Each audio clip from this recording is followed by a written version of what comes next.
মুআজ্জাজ মুহতারাম মুকাররম সম্মানিত উপস্থিতি, আল্লাহ জাল্লা শানুহু আম্মা নওয়ালুহুল আলিশান দরবারে লাখো কোটি শুকর ও সুজুদ। যে মহান আল্লাহ রব্বুল ইজ্জত ওয়াল জালাল দয়া করে মায়া করে পবিত্র মাস, সম্মানিত মাস, শ্রেষ্ঠ মাস, হজের মাস জিলকদ মাসের আজকের তৃতীয় জুমার সালাত আদায়ের জন্য আমাদেরকে আল্লাহর পবিত্র ঘর জামে মসজিদে আসার তৌফিক দান করেছেন। মহান রব্বে কারীমের দরবারে আমরা শুকরগুজার হই, শুকরিয়া আদায় করি, অন্তরের অন্তঃস্থল থেকে কালিমাতুশ শুকর আদায় করি আলহামদুলিল্লাহ। সম্মানিত উপস্থিতি, অত্যন্ত মূল্যবান এক সময় আমরা উপস্থিত আছি। যে মাসে আছি এ মাসটি আল্লাহ সুবহানাহু ওয়া তাআলার পক্ষ থেকে ঘোষিত সম্মানিত মাসের অন্যতম একটি মাস। বিশেষ করে এ মাসে অনেকগুলো গুরুত্বপূর্ণ আমল আল্লাহ সুবহানাহু ওয়া তাআলা দিয়ে রেখেছে। প্রতিটা ঈমানদার ব্যক্তির দায়িত্ব হলো আল্লাহ সুবহানাহু ওয়া তাআলা কর্তৃক নির্ধারিত এই ইবাদতগুলো একনিষ্ঠতার সাথে রব্বে কারীমের সন্তুষ্ট অর্জনের জন্য আদায় করার চেষ্টা করা, আল্লাহ সুবহানাহু ওয়া তাআলার কাছে সাহায্য চাওয়া এবং সঠিকভাবে যাতে এগুলো আদায় হয় এজন্য আল্লাহ সুবহানাহু ওয়া তাআলার কাছে সাহায্য চেয়ে আমলগুলো শুরু করা। এই আমলগুলো যাতে আল্লাহ সুবহানাহু ওয়া তাআলা কবুল করেন এজন্য বেশি বেশি আল্লাহ সুবহানাহু ওয়া তাআলার কাছে দোয়া করা। বছর ঘুরে আবারও আমাদের মাঝে পবিত্র এই ইবাদতগুলো চলে আসছে। এখন যে সময় আছে এখান থেকে আমরা যদি হিসাব করি, খুব অতি অল্প সময়ের মাঝে গুরুত্বপূর্ণ অনেকগুলো ইবাদত আমাদের সামনে আসে। প্রতিটা ইবাদতই অনেক বড় সম্মানিত মূল্যবান ইবাদত এবং এর মাধ্যমে একজন বান্দা, একজন বান্দী আল্লাহ সুবহানাহু ওয়া তাআলার নৈকট্য অর্জন করতে সক্ষম হবেন। তো মানসিক প্রস্তুতি যেটা আছে এটা এখন থেকে আমাদের শুরু করা, সাথে সাথে অন্যান্য যে প্রস্তুতিগুলো আছে সেগুলো সুন্দরভাবে গুছিয়ে নেওয়ার জন্য চেষ্টা করা, আল্লাহ সুবহানাহু ওয়া তাআলার কাছে বেশি থেকে বেশি পরিমাণ এ ব্যাপারে দোয়া করা। তাহলে এই সময় থেকে আমরা হিসাব করলে যে সমসাময়িক ইবাদতগুলো আমাদের সামনে এখন আসবে, এর মাঝে গুরুত্বপূর্ণ ইবাদত এখন যেটা আছে এটা হলো হজের মৌসুম চলছে। সম্মানিত হাজী সাহেবগণ অনেকেই পৌঁছে গিয়েছেন, অনেকেই পথে আছেন, অনেকেই যাওয়ার প্রস্তুতি গ্রহণ করছে। এটা একটা গুরুত্বপূর্ণ ইবাদতের মৌসুম। এটা শুধু কেবলমাত্র হাজী সাহেবদের জন্যই নয়, সারা পৃথিবীর যত মুসলিমা আছেন প্রত্যেকের জন্যই এখানে গুরুত্বপূর্ণ অনেকগুলো ইবাদত আছে। তারা সেখানে উপস্থিত হয়ে ইবাদত করছেন, আর যারা যেতে পারছেন না, যারা পৃথিবীর বিভিন্ন প্রান্তে আছেন, সেখান থেকে রব্বে কারীমের সাথে একটা সম্পর্ক তারা তৈরি করে। এই সময়ের মাঝে গুরুত্বপূর্ণ আরো যে ইবাদতগুলো আমাদের সামনে আছে এর মাঝে অন্যতম আজকে চাঁদের 19 তারিখ, এই মাত্র আর 10 দিন পরেই শ্রেষ্ঠতম কিছু সময় আমাদের সামনে আসবে, যেটাকে জিলহজ মাসের প্রথম দশক বলা হয়। রমাদানুল মুবারকের পরে আমার প্রিয় ভাই সবচেয়ে গুরুত্বপূর্ণ আল্লাহ সুবহানাহু ওয়া তাআলার কাছে শ্রেষ্ঠ ইবাদতের একটা সময় আর মৌসুম আমাদের সামনে আসছে। এর প্রতিটা মুহূর্তই অনেক বেশি মূল্যবান। এরপরে আমরা যদি দেখি জিলহজের প্রথম দশকের ভেতরেও আবার গুরুত্বপূর্ণ কিছু সময় আসবে, বিশেষ করে বছরের শ্রেষ্ঠতম দিন আরাফার দিন আমাদের সামনে আসছে। এত বেশি কল্যাণের, এত বেশি বরকতে এখন থেকেই প্রস্তুতি গ্রহণ করা, ওই সময়টা যাতে ফাঁকা থাকে, অন্য কোনো ব্যস্ততা আমাদেরকে ঘিরে না ধরে। রব্বে কারীমের জন্য একনিষ্ঠ হয়ে কিছু সময় যাতে আমরা আল্লাহ সুবহানাহু ওয়া তাআলাকে দিতে পারি। বছরে একটা দিন, একটা বারের জন্যই আসে, এই সময়টাকে সঠিকভাবে মূল্যায়ন করার জন্য আমাদেরকে চেষ্টা করতে হবে। এরপরে সারা বিশ্বের সকল মুসলিমের জন্য আল্লাহ সুবহানাহু ওয়া তাআলা কুরবানির বিধান দিচ্ছেন। আল্লাহর নৈকট্য অর্জনের গুরুত্বপূর্ণ ইবাদত, ওয়াজিব ইবাদত, যেটা ওই দিনের সর্বশ্রেষ্ঠ ইবাদত। ওই দিনে এর থেকে বড় আর ইবাদত দ্বিতীয়টা আল্লাহ রাখেননি। জিহাদকেও এর থেকে ছোট বলা হয়েছে, কুরবানির ইবাদত ওই দিনের সর্বশ্রেষ্ঠ ইবাদত গণ্য করা হয়েছে। তাহলে আমার প্রিয় ভাই, এই সময় এতগুলো ইবাদত আমাদের সামনে আসছে। তো এই ইবাদত গুলোকে সামনে রেখে আজকে এই সংক্ষিপ্ত সময়ে আমরা কিছু আলোচনা শুনবো ইনশাআল্লাহ। আমার প্রিয় উপস্থিতি, এই হজের ইবাদতে হাজী সাহেবরা যাচ্ছেন, তাদের জন্য দোয়া করা, এটা সব সময় বলছি, এবং এটা অত্যন্ত গুরুত্বপূর্ণ একটি ইবাদত। তারা যে ইবাদত গুলো করবেন, ইবাদতের যে সওয়াব পাবেন, তাদের জন্য দোয়া করার বরকতে আল্লাহ তাআলা আমাদেরকে বঞ্চিত করবেন না, আমাদেরকেও অনেক সওয়াব আল্লাহ দান করবেন ইনশাআল্লাহ। এজন্য এই লক্ষ লক্ষ হাজী সাহেব যারা এবছর রব্বে কারীমের প্রিয় হয়ে তার প্রিয় ঘরে যাচ্ছেন, তাদের জন্য দোয়া করা এটা আমাদের আন্তরিক কর্তব্য। তারা যাতে সুন্দরভাবে সুস্থতার সাথে এই হজের যাবতীয় আহকাম এবং আরকান গুলো সঠিকভাবে আদায় করতে পারেন, এবং উম্মতের জন্য বেশি বেশি দোয়া তারা করতে পারেন। তালবিয়ার যে সঠিক মর্ম, এটা যাতে ধারণ করতে পারেন।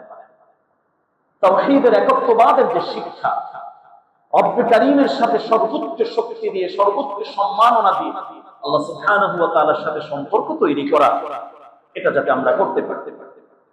একজন বান্দা রব্বের সামনে হাজির হচ্ছে, এই যে হাজিরা দেওয়ার একটা অনুভূতি, এটা শুধু এই হজ কেন্দ্রিক এই সময়ের জন্য নয় প্রিয় ভাই, এটা সদা সর্বদার জন্য, সারা জীবনের জন্য। এখানে যে একটা ইবাদতের অনুভূতি তৈরি হয়, এটাকে ধরে রাখা, এটাকে সারা জীবনের জন্য পাথেয় হিসেবে গ্রহণ করা, এটা আমাদের দায়িত্ব। যারা যাচ্ছেন তারা তো সেখানে থেকে ইবাদত করছেন, যারা যাচ্ছেন না তাদেরও বেশ কিছু দায়িত্ব আছে, যাদের উপরে ফরজ আল্লাহর কাছে এখন থেকে দোয়া করা এবং সার্বিকভাবে সর্বোচ্চ চেষ্টা করা। না করার যে শাস্তি, এটা আমরা আগেই শুনেছি, অত্যন্ত কঠিন ভাবে প্রিয় নবী বিশ্বনবী এই ব্যাপারে আমাদেরকে সতর্ক করেছে। তাহলে দোয়া একটা গুরুত্বপূর্ণ আমল, এবং এই তালবিয়ার মর্মবাণী, সেখানে থেকে তারা লাব্বাইক বলছেন। আমরাও রব্বে কারীমের জন্য বিভিন্ন আমলে লাব্বাইক বলছি, উপস্থিত হচ্ছি। এই যে একটা উপস্থিতি, অনুভূতি যে আমার আল্লাহ আমাকে দেখছে, তার ঘরের সামনে গিয়ে হাজী সাহেবরা ইবাদত করছেন, আমরা আল্লাহকে ঘরে এসে ইবাদত করছি। আল্লাহ সুবহানাহু ওয়া তাআলা এখানেও আমাদেরকে বঞ্চিত করবেন না। একটা ইবাদতের স্বাদ অনুভব করা এবং আল্লাহর কাছে বেশি থেকে বেশি পরিমাণ দোয়া করা, এই সর্বোচ্চ সম্মানের জায়গায় আল্লাহ তাআলা যাতে আমাদেরকেও তৌফিক দান করেন, নসিব করেন।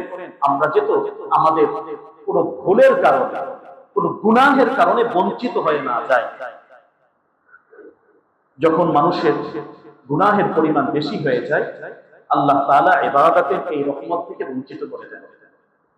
যখন মানুষ বিভিন্ন শক্ত গুনাহের মাঝে অভ্যস্ত হয়ে যায়, আল্লাহ তাআলা সিজদা দেওয়ার মতো দৌলত থেকে তাদেরকে বঞ্চিত করে দেন, তারা হেদায়েত থেকে বঞ্চিত হয়ে যায়। এজন্য আমার প্রিয় ভাই, এই জায়গায় খুব জটিল একটা হিসাব হয়েছে।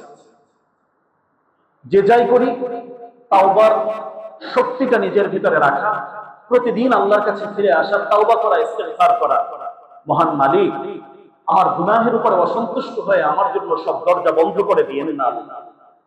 আপনার ইবাদতের সৌভাগ্য আপনি আমাদেরকে দান করিয়েন আল্লাহ। এই যে বড় বড় ইবাদতগুলো আল্লাহ, এখান থেকে যাতে আমরা মাহরুম হয়ে না যাই, বঞ্চিত হয়ে না যাই, আয় আল্লাহ আপনি আমাদেরকে কবুল করেন। আল্লাহ সুবহানাহু ওয়া তাআলাকে একাকিত্বে রাতের কোন এক অংশে সিজদায় গিয়ে চোখের পানি মিশ্রিত অবস্থায় রব্বে কারীমকে বলতে থাকা, ইবাদত থেকে যাতে আমরা বঞ্চিত হয়ে না যাই। আর বঞ্চিত হওয়ার বড় একটা কারণ হলো, মানুষ যখন আল্লাহর অবাধ্য হয়ে যায়, যখন গুনাহের ভিতরে জড়িয়ে যায়, শক্ত কিছু কবিরা গুনাহ তার সাথে সম্পৃক্ত হয়ে যায়, আস্তে আস্তে সে ইবাদত থেকে, আল্লাহর রহমত থেকে সে দূরে সরতে থাকে। তাহলে আজকের এই আলোচনার হেদায়েতের মূল একটা অংশ, পয়েন্ট এটা, আল্লাহর কাছে খুব ইস্তিগফার করা, দোয়া করা, এবং বিশেষভাবে এই কথা আল্লাহকে বলা, আয় আল্লাহ আমার গুনাহের শাস্তি আমাকে দিয়েন না, আপনি আমাকে মাফ করে দেন, আমি ভালো হয়ে যাব, আপনার সাথে আমি অঙ্গীকার করলাম আল্লাহ, আয় আল্লাহ এই ইবাদতগুলো আমাদেরকে করার তৌফিক এবং সুযোগ আপনি দান করেন। তাহলে হাজী সাহেবগণ সেখানে থেকে যেভাবে ইবাদত করছেন, আমাদেরও বেশ কিছু দায়িত্ব, যে যে এলাকায় আছেন, যেখানে আছেন, সেখানে থেকে রব্বে কারীমের সাথে একটা আন্তরিক সম্পর্ক তৈরি করা, তাওহীদে পূর্ণ বিশ্বাসী হয়ে যাওয়া, তালবিয়ার যে মর্মবাণীগুলো আছে, শিরিক মুক্ত ইবাদতের অঙ্গীকার আছে, এই অঙ্গীকারটা বারবার জপে রব্বে কারীমকে স্বীকার করা, স্বীকারোক্তি দান। তাহলে এই সময় আমাদের জন্য গুরুত্বপূর্ণ এটা একটা ইবাদত ছিল। সম্মানিত উপস্থিতি, এরপরে আমাদের সামনে পবিত্র মাস জিলহজ মাস উপস্থিত হতে চলছে। বিস্তারিত আলোচনা ইনশাআল্লাহ আল্লাহ হায়াতে বাঁচিয়ে রাখে সামনে আগামী জুমায় হবে ইনশাআল্লাহ। সংক্ষিপ্ত ভাবে শুধু এতটুকু, এজন্য যে এখন থেকে যাতে আমরা প্রস্তুতিগুলো গ্রহণ করতে পারতে এই 10 দিনের প্রতিটা মুহূর্তই আল্লাহর কাছে অনেক বেশি মূল্যবান। রমাদানের পরে সবচেয়ে গুরুত্বপূর্ণ সময়টা আমাদের সামনে আসছে। এই সময়ে প্রতিটা দিন, প্রতিটা রাত, দিনের প্রতিটা মুহূর্ত, রাতের প্রতিটা অংশ সমানভাবে রব্বে কারীম আল্লাহ সুবহানাহু ওয়া তাআলার কাছে অনেক বেশি মূল্যবান। রোজার আমল আছে, রাত জেগে ইবাদতের আমল আছে, দান সাদাকার আমল আছে, বিশেষ করে এই পুরা সময় জুড়ে তাকবীরাতের আমল আছে। আল্লাহু আকবার, আল্লাহু আকবার। এটা আইয়ামে তাশরীকে তো আমরা বাধ্যতামূলক করছি, কিন্তু এটা জিলহজের শুরু থেকেই আমলগুলো আমাদের উপরে চলে আসে।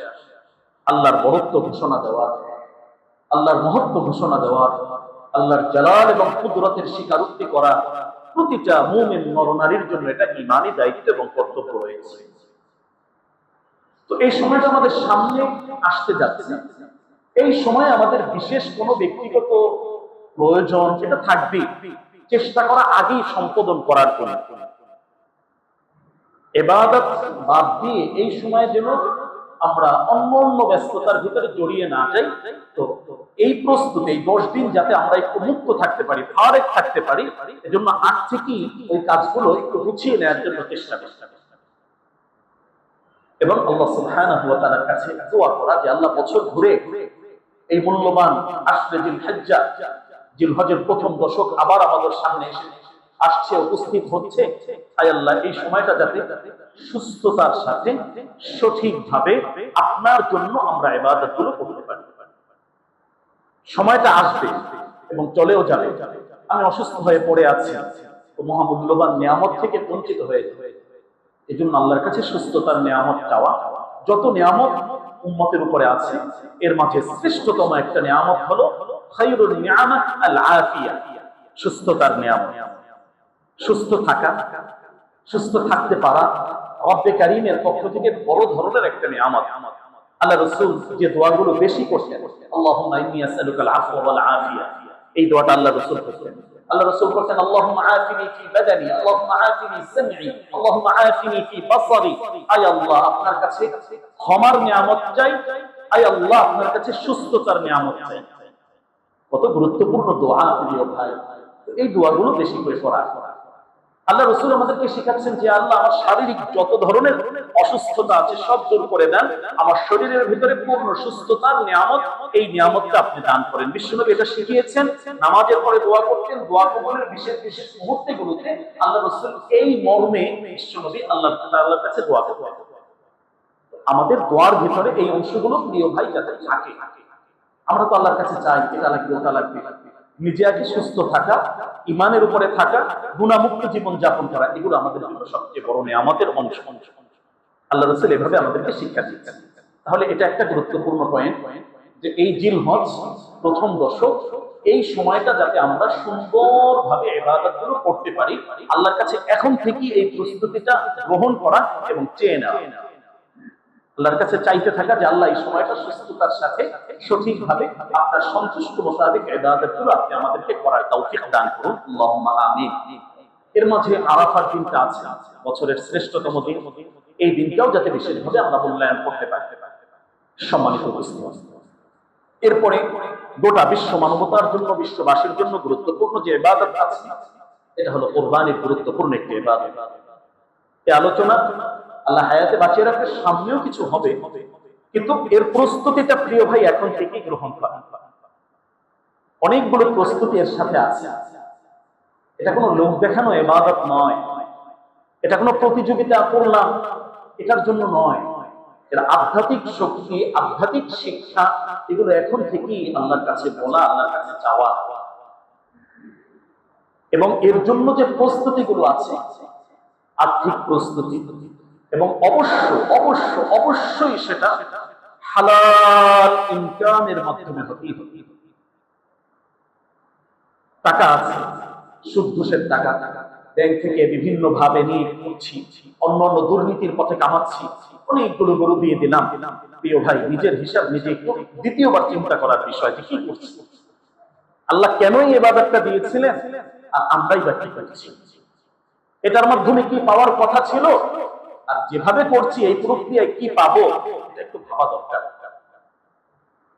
তো যেহেতু এটা একটা আর্থিক বড় গুরুত্বপূর্ণ ইবাদত, এবং সাথে সাথে এর মাঝে আল্লাহর হক আদায় করা রয়েছে, পরিবারের হক আদায় করা রয়েছে, সামাজিক হক আদায় করা রয়েছে, অসহায় গরিব দুঃখী প্রতিবেশী যারা আছেন তাদের হকের বিষয় রয়েছে, আত্মীয় স্বজনের হক রয়েছে, অনেকগুলো বিষয় ইসলাম এর সাথে ঢুকিয়ে দিয়েছে, যেটা প্রত্যেকটা ভিন্ন ভিন্ন ভাবে গুরুত্বপূর্ণ ইবাদত।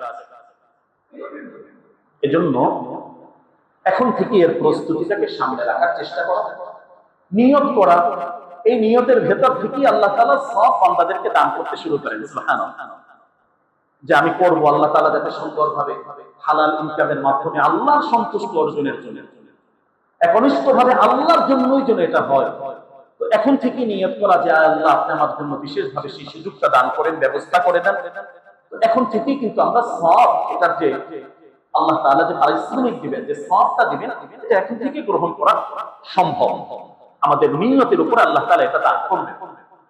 তো এই বিষয়ে আমাদের কিছু আলোচনা প্রাথমিকভাবে প্রয়োজন রয়েছে, কারণ এটা আসছে, সবাই করছে, বাপ-দাদারা করে আসছেন, ঐতিহ্যগতভাবে করতে হয়, না করলে বাচ্চাদের কি অবস্থা হবে, তারা সমাজে কিভাবে মুখ দেখাবে, ইত্যাদি ইত্যাদি অনেকগুলো বিষয় শয়তান অনেক সময় হয়তো কারো কারো সামনে নিয়ে আসতে পারে।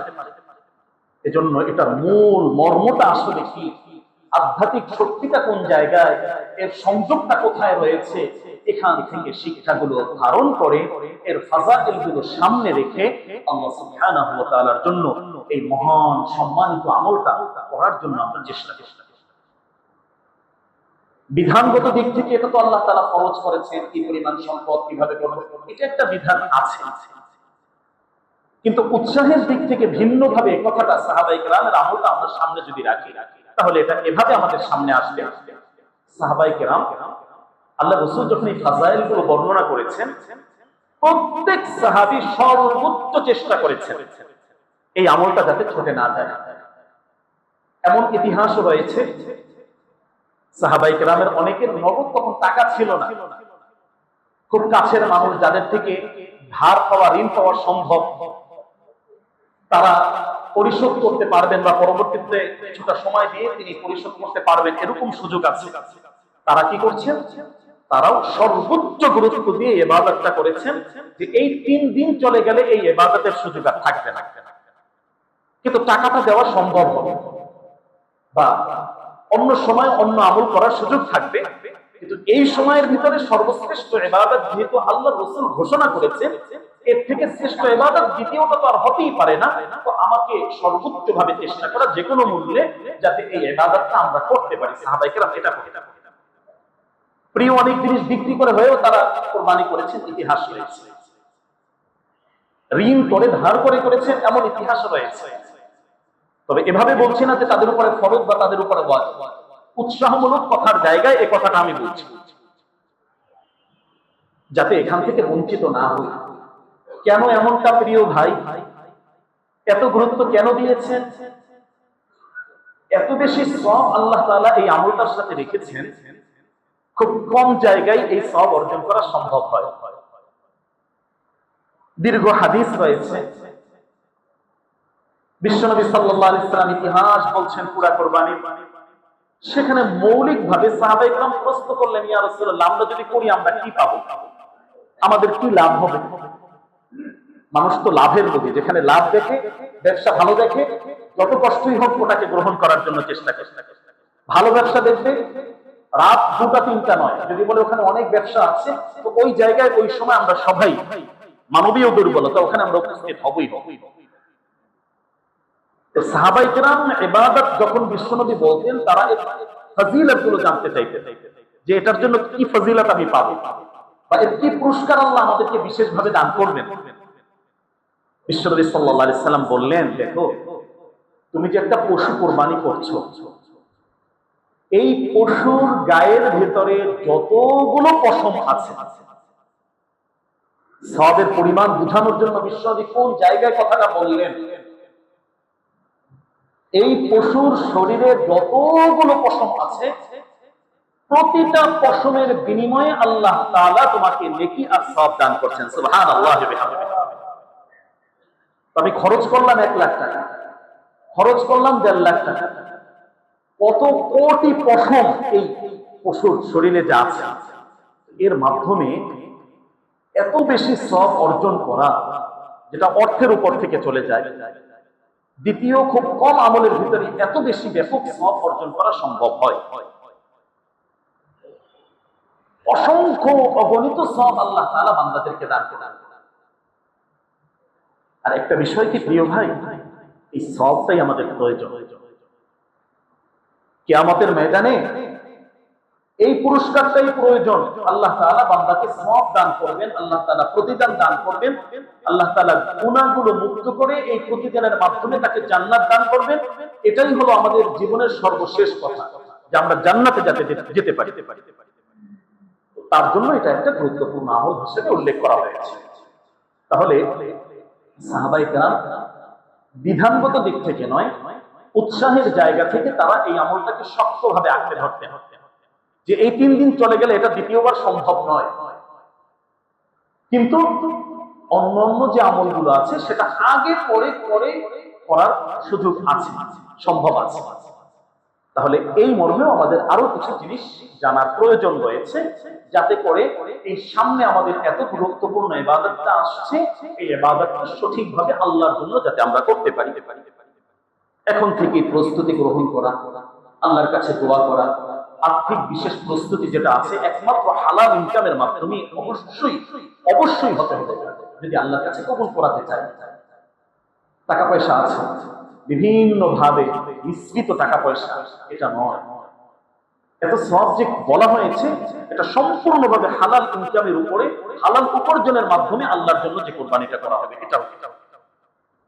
এই কথাটা বারবার বলছি, যারা আমরা অংশীদারের ভিত্তিতে দিচ্ছি তারাও এই কথাটা খেয়াল রাখবো, যে আমার অংশীদারদের যাদের ইনকাম, তাদের ইনকামের অবস্থাটা কি এবং তাদের নিয়তের অবস্থাটা কি।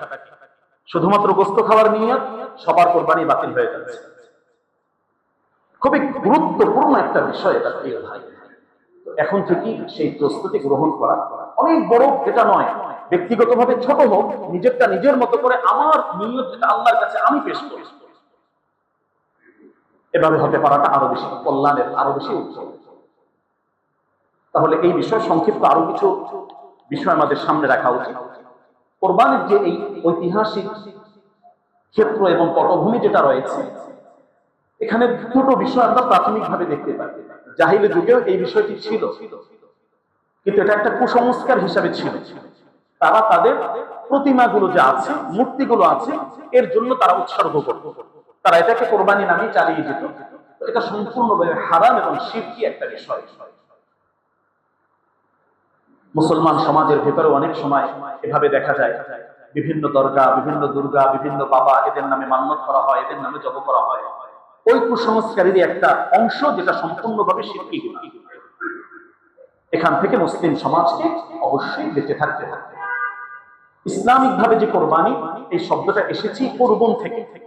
আমরা উর্দু, ফার্সি যে কোনো ভাষায় দেখি, এই কোরবানি দেখি, সাথে সাথে উযহিয়া, পশু জবাই করা, এটা আমরা দেখি। এর বহুবচন আওয়াহি হিসাবে দেখি, সৌদি আরব সহ অন্যান্য জায়গায় উযহিয়া হিসাবে তারা ব্যবহার করছে। এটার মূল সূত্রটা আল্লাহ তাআলা যেটা দিয়েছেন, কোরবানি শব্দ, এটা কোরআনুল কারীমের শব্দ, আল্লাহ তাআলা কোরআনই ব্যবহার করেছেন। এর মৌলিক অর্থই হলো নৈকট্য অর্জন করা। এটা এমন একটা বিশেষ আমল, যে আমলটা আল্লাহর সন্তুষ্টি অর্জনের জন্য করে ওই বান্দা আল্লাহর নৈকট্য অর্জন করতে সক্ষম হয়। ইতিহাসের শুরু থেকে যদি আমরা একেবারেই সংক্ষেপে দেখি, এই আমলটা শুধুমাত্র এই উম্মতের জন্য বিষয়টি এমন নয়। পৃথিবীর শুরু থেকে সাইয়্যিদুনা বাবা আদম আলাইহিস সালাম থেকে আল্লাহ তাআলা এই কাজের সূচনা করে দিয়েছেন। কোরআনুল কারীম সূরা মাঈদা আমরা যদি দেখি, আল্লাহ তাআলা একটি ঘটনা বর্ণনা করেছেন। ইয ক্বাররাবা কুরবানান ফাতুকব্বিলা মিন আহাদিহিমা ওয়া লাম ইউতাকাব্বাল মিনাল আখার। ঐতিহাসিক সূত্রে হাবিল এবং কাবিলের যে ঘটনাটা আমাদের অনেকেরই জানা আছে, আল্লাহ সুবহানাহু ওয়া তাআলা এখানে উল্লেখ করেছেন। এই ঘটনার পরে আল্লাহ সুবহানাহু ওয়া তাআলা বললেন যে একজনারটা কবুল করা হয়েছে, অপর জনারটা কবুল করা হয়নি। আল্লাহ তাআলা কাজটা কবুল করেন, এখান থেকে আমাদেরও শিক্ষা যে আমরা যে করব, এইটা সহ যে কোনো ইবাদত আমরা করি, সবগুলো আল্লাহর কাছে কবুল করানো, এটা হলো প্রথম শর্ত। তো আল্লাহ কিভাবে কবুল করবেন সে প্রক্রিয়া আল্লাহ বলে দিয়েছেন। আমার নিয়তের অশুদ্ধতা যদি থাকে, পদ্ধতির অশুদ্ধতা যদি থাকে, আমি যে আমলটা করছি সেটা সূত্র যদি অশুদ্ধ হয়, যে আর্থিক ইবাদতটা করছি যদি অশুদ্ধ ইনকামের মাধ্যমে আসে, বাতিল হয়ে যাচ্ছে। আল্লাহ তাআলা বললেন, ইন্নামা ইয়াতাকাব্বালুল্লাহু মিনাল মুত্তাকিন। যারা একমাত্র আল্লাহর ভয়ে আল্লাহর সন্তুষ্টি অর্জনের জন্য সঠিক প্রক্রিয়া পদ্ধতিতে আমলগুলো করেন, সেই মুত্তাকিনদের আমলগুলো আল্লাহ কবুল করেন। তাহলে এখান থেকে আমরা যে এই আমলগুলো করব, সামনে যে গুরুত্বপূর্ণ ইবাদতগুলো আছে, প্রতিটা ইবাদতের ক্ষেত্রে এই জায়গায় নিয়তের বিশুদ্ধতাটা আমাদের জন্য অতীব জরুরি। আল্লাহর ভয় নিয়ে আমলগুলোর নিয়ত করা এবং এর সঠিক প্রক্রিয়া এখানে যাতে আসে এজন্য চেষ্টা করা। এই বিষয়টি আরেকটু ক্লিয়ার যদি হয়, সূরা হজ্জের ভিতরে আল্লাহ তাআলা বলছেন, তোমরা এখন যা করছো, যেহেতু আমরা করব, সারা বিশ্বের সকল মানুষ এই ইবাদতের দিকে যাবেন, তো শুরু থেকে মূল ভিত্তিটা মজবুত হোক, নিয়তটা বিশুদ্ধ হোক এবং সঠিকভাবে যাতে সওয়াবটা তিনি পান, এজন্য এই আমলটা আমাদের ভেতরে এখন থেকে চর্চায় আনা, এটাকে শুনে ওইভাবে সিদ্ধান্ত গ্রহণ করা। আল্লাহ তাআলা বলছেন, লা ইয়ানালুল্লাহু লুহুমুহা ওয়ালা দিমাউহা ওয়ালাকিন ইয়ানালুহু তাকওয়া মিনকুম। এখন যে কোরবানিটা তোমরা করছো বা যে প্রাণীটা আল্লাহর জন্য দিচ্ছ, এটা রক্ত, মাংস, গোশত, হাড্ডি, এগুলো তো আল্লাহর কাছে যাচ্ছে না। এখন এই মুহূর্তে যেটা যাবে, এটা হলো তোমার মনের অবস্থা, মানসিক অবস্থা, কোন নিয়তে তুমি করছো। বাবা দাদা করে গিয়েছেন, পারিবারিক ঐতিহ্য আছে, না করলে কেমন হয়, ছেলে মেয়ে সমাজে মুখ দেখাতে পারবে না, প্রতিবেশীদের সামনে কিভাবে মুখ দেখাবো, এরকম কিছু যদি শয়তান ঢুকিয়ে দেয়, এখান থেকে বের হয়ে আসে যে আল্লাহ আমাকে যতটুকু সামর্থ্য দিয়েছে একমাত্র আল্লাহর জন্যই যাতে এই মহা ইবাদতটা হয়। ওয়ালাকিন ইয়ানালুহু তাকওয়া মিনকুম। তোমাদের থেকে আল্লাহর কাছে এই যে আল্লাহ ভীতি, তাকওয়ার যে বিষয়টি রয়েছে, এটাই শুধুমাত্র আল্লাহর কাছে এখন যাবে। তাহলে আমার প্রিয় ভাই, এই কুরবানির প্রক্রিয়া এটা আল্লাহর শুরু থেকে, পৃথিবীর শুরু থেকে আল্লাহ তাআলা এটা করে রেখেছে। আল্লাহ তাআলা বলছেন, লিকুল্লি উম্মাতিন জাআলনা মানসাকা। প্রত্যেক উম্মতের জন্যই আল্লাহ তাআলা এই কুরবানির বিধান দিয়ে রেখেছেন। হ্যাঁ, পদ্ধতিগত পরিবর্তন আছে, সময়ের পরিবর্তন আছে, সিস্টেমের পদ্ধতি পরিবর্তন এটা আছে। আমরা এখন একভাবে করছি, পূর্ববর্তী জাতিরা তারা আরেকভাবে করেছে, তাদের সময়টা ভিন্ন ছিল, এটা ইতিহাসের ঐতিহাসিকভাবে প্রমাণিত। কিন্তু মৌলিকভাবে আল্লাহ সন্তুষ্ট অর্জনের জন্য যে কোরবানি, এটা পৃথিবীর শুরু থেকেই আল্লাহ তাআলা ধার্য করে রেখেছেন, দিয়ে রেখেছেন। কোরআনুল কারীমে আল্লাহ তাআলা এভাবেই আমাদেরকে বলেছেন। কোরআনুল কারীমে এই যে কোরবানির কথা আল্লাহ বললেন, এখান থেকে যদি আমরা আরেকটু গভীরে যাই, ওই সময়ের একটা পদ্ধতি আল্লাহ তাআলা বর্ণনা করছেন, যেটা দাহ্য কোরবানি ছিল। যে কোরবানির পশু, এখন আমরা এর বস্তুগুলো নিজেরা খাচ্ছি, মানুষদেরকে দিচ্ছি, আত্মীয় স্বজনকে উপহার দিচ্ছি। আল্লাহর পক্ষ থেকে এই মেহমানদারি প্রতিটা ঘরে ঘরে আমরা পৌঁছে দিচ্ছি, আমাদের মাধ্যমে আল্লাহ তাআলা এই আমলটা করাচ্ছেন। কিন্তু প্রিয় ভাই, এখানে যে ঘটনা আল্লাহ বলছেন, তখনকার কোরবানি তারা কিন্তু যেটাই দিতেন সেটা নিজেরা খেতে পারতেন না। তো এখানে আল্লাহ তাআলা আমাদের উপর অনেক বড় ইহসান করেছেন যে আমাদেরটা আমাদের কাছে আল্লাহ ফেরত দিলেন, মাঝখান থেকে আমি জান্নাতের একটা ওয়াদা আল্লাহ থেকে অর্জন করিয়ে নিলাম। আল্লাহ তাআলা কত মহান, তিনি আমাদেরকে বাঁচিয়ে দিয়েছেন। এখানে গুরুত্বপূর্ণ আরেকটি বিষয়, ওই সময়ের কোরবানি কোন একটা মাঠে উন্মুক্ত জায়গায় রেখে আসতে হতো। যাত্রা কবুল হবে, আসমান থেকে আগুন এসে তার ওই কোরবানিটাকে জ্বালিয়ে দেওয়া হতো। যার নিয়ত বিশুদ্ধ থাকবে না, যার নিয়তের ভিতরে, আমলের ভিতরে, ইনকামের ভিতরে ঝামেলা, তাদেরটা ওই জায়গায় ওইভাবেই পড়ে থাকতো। পরের দিন মানুষ এসে জানতো যে কে আল্লাহর জন্য সঠিকভাবে করলো আর কে অন্য উদ্দেশ্যে করলো, তো তারটা ওই জায়গায় পড়ে আছে। সামাজিক ভাবে একটা বড় ধরনের অপমান আর লাঞ্ছনার ব্যবস্থা তাদের জন্য ছিল। প্রিয় ভাই, এখানেও আল্লাহ তাআলা আমাদেরকে হেফাজত করেছেন, তিনি সাত্তারুল উয়ুব। এখন আমাদের যার যাই নিয়ত থাকুক, আল্লাহ তাআলা এখন আমাদেরকে লজ্জিত করেন না, অপমানিত করেন না। যদি এমন হতো যে ওখানে রেখে আসবে, কোন একটা বড় ময়দানে নাম লেখা থাকবে, নিয়তের ঝামেলা, তো তারটা ওখানেই পড়ে আছে, কত বড় একটা অপমানের বিষয় আমাদের সামাজিক ভাবে আমরা পড়ে যেতাম যে তারটা আল্লাহ কবুল করেন না, তার আমল ভালো না, অশুদ্ধ আমল তিনি করছেন। তো আল্লাহ সুবহানাহু ওয়া তাআলা এখানেও আমাদেরকে হেফাজত করেছেন। ওই সময়ের পদ্ধতি, ওই সময়ের প্রক্রিয়া এটা ছিল। আমরা যে ধারাবাহিকতায় কোরবানিগুলো করছি, এ ব্যাপারে বিশ্বনবী সাল্লাল্লাহু আলাইহি সাল্লাম হাদিসে উল্লেখ করেছেন সুন্নাত আবিকুম ইব্রাহিম আলাইহিস সালাম। এটা তো ইব্রাহিম আলাইহিস সালামের সুন্নাত থেকে শুরু হয়েছে। তো এই ঘটনাটাও আমাদের জানা আছে, দীর্ঘ ঘটনা।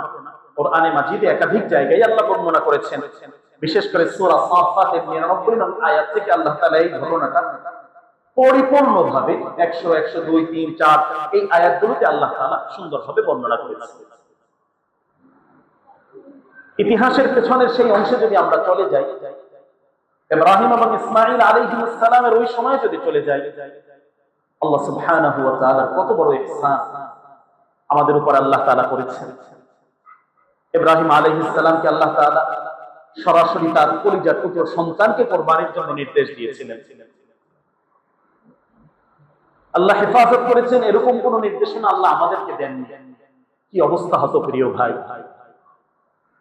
যে সরাসরি তোমার সন্তানকেই কোরবানি করতে হতো। কয়জনে আমরা পারতাম? কতজনের সেই শক্তি ছিল? আল্লাহ তাআলা আমাদেরকে হেফাজত করেছে। আল্লাহর দেওয়া মাখলুক, আল্লাহর দেওয়া সৃষ্টি, যে কোরবানির উপযুক্ত প্রাণী, এগুলো দ্বারা তোমরা কোরবানি করো, এত বড় ইহসান আল্লাহ আমাদের জন্য করেছে। ওই ইতিহাসের অংশ, ওই ঘটনা পুরাটাই আমাদের সামনে রাখা। এখনো সেই জায়গাটা রয়েছে মিনার ময়দানের ওখানে, যেখানে মাযবাহে ইসমাঈল আলাইহিস সালামকে কোরবানির জন্য নিয়ে যাওয়া হয়েছে।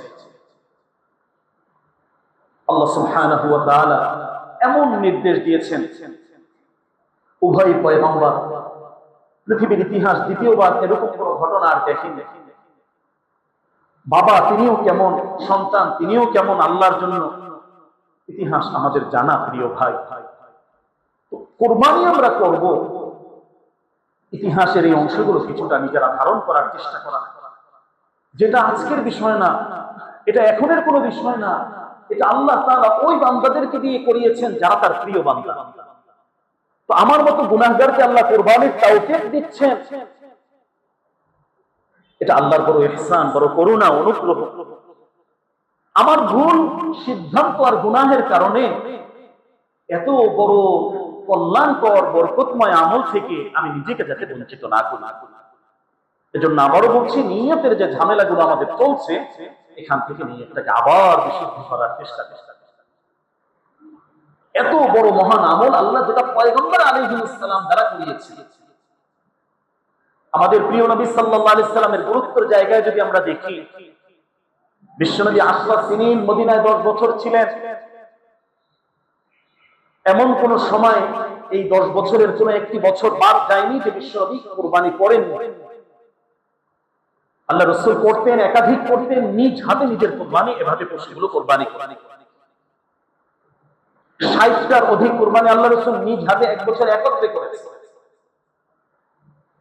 শুধু এতটুকুই নয়, নিজের পক্ষ থেকে যেভাবে আদায় করেছেন, উম্মতের পক্ষ থেকেও আল্লাহ রাসূল তখন কুরবানি করে দিয়েছেন। এটা একটা গুরুত্বপূর্ণ আমলের অংশ। আমার প্রিয় হাবিব তিনি এই জায়গায় যে উদাহরণ সৃষ্টি করে রেখেছেন, আমরাও যাতে ওরকম সুন্দর কোন উদাহরণ সৃষ্টি করতে পারি রাসূলের পক্ষ থেকে বা এই জাতীয় নিজেরটা আদায় করার পরে এখানে এই একটা সুযোগ এখানে গুরুত্বপূর্ণ ভাবে রয়ে গেছে। এই অংশটাও আমাদের এখানে মাথায় রাখার জন্য চেষ্টা করা। তাহলে এই যে কোরবানি করব এর মূল বিষয়গুলো আল্লাহ সুবহানাহু ওয়া তাআলা এভাবে আমাদেরকে জানিয়ে দিয়েছেন।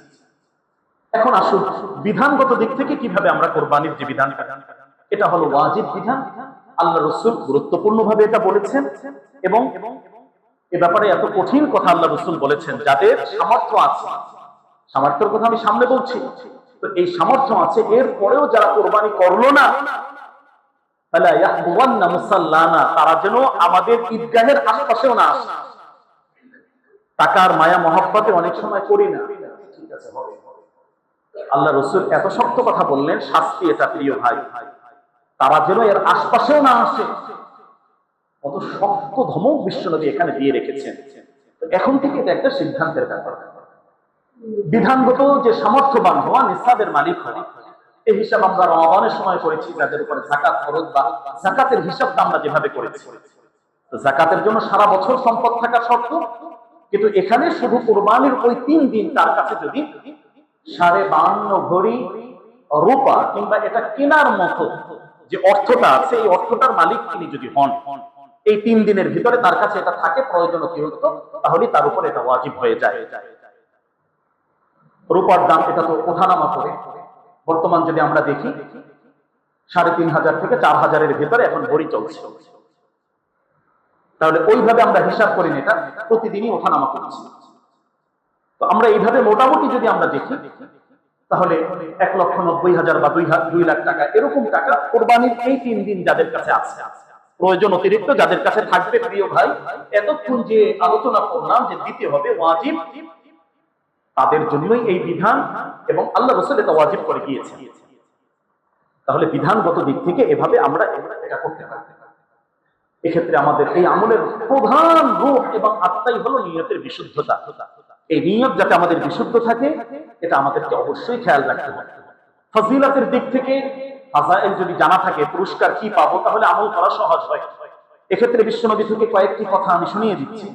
আল্লাহ রাসূল সাল্লাল্লাহু আলাইহি সাল্লাম তো বললেন যে ওই দিনের শ্রেষ্ঠতম সর্বশ্রেষ্ঠ আমল এটা।